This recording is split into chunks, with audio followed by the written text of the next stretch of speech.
समय की बात है, 3 वुल्व्स यानी लोमड़ी एक जंगल में रहते थे। उनके नाम थे मेगन, वेगन और सेगन।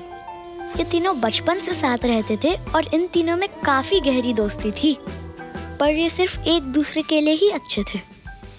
जंगल के बाकी जानवरों की जिंदगी में इन तीनों ने तूफान ला रखा था। कोई भी जंगल का बच्चा इनके सामने सेफ नहीं था। हर नए जन्मे बच्चे को इन्होंने अपने भोजन का शिकार बनाया था। इसीलिए उस जंगल में ज्यादा बच्चे नहीं रह गए थे। अब सिर्फ बड़े बुजुर्ग जानवर जंगल में बचे रह गए थे।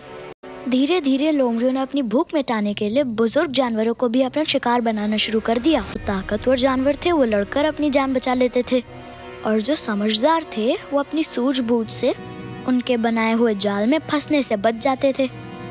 लेकिन कई कमजोर जानवरों के पास अब ताकत नहीं थी कि वो इन ताकतवर और चालाक लोमड़ियों से लड़ सकें। अब जंगल में गिने चुने 10 जानवर बचे थे, और अपनी जिंदगी को बचाने और इन तीनों लोमड़ियों से बचने के लिए सारे बचे हुए जानवरों ने एक प्लान बनाया, जिससे वो इन लोमड़ियों से जिंदगी भर का छुटकारा पा सकें। एक हाथी ने सलाह दी कि हमें कुछ ऐसा करना चाहिए जिससे वो तीनों एक दूसरे की जान की ही दुश्मन बन जाएं, और हमें कोई मेहनत भी ना करनी पड़े।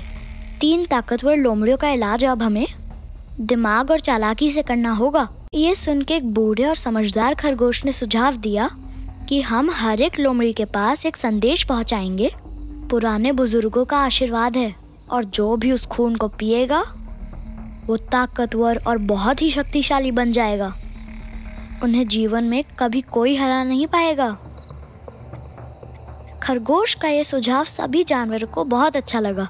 सभी ने अपने अपने काम को समझा, और अगली सुबह हर एक जंगल का जानवर अलग अलग लोमड़ी के पास पहुंचा। खरगोश ने तालाब के पास सेगन को नदी के किनारे पानी पीते देखा, और अपने दोस्त हिरन से तेज तेज आवाज में बातें करने लगा। तुम्हें पता है हिरन, सुना है वेगन और सेगन लोमड़ी के खून में उनके पुराने बुजुर्ग का आशीर्वाद और ताकत है, जिसको पीकर कोई भी जानवर या इंसान इतना शक्तिशाली और ताकतवर हो जाएगा कि उन्हें कभी भी कोई नहीं हरा सकता। हिरन ने फिर से तेज आवाज में कहा, हाँ, कल ही ये बात सुनने में आई है, और अब तो शहर के लोग भी उन दोनों की तलाश में यहाँ आ रहे हैं। इससे पहले उन तक कोई पहुँचे, हमें उनके खून पीने का कोई आइडिया बनाना चाहिए।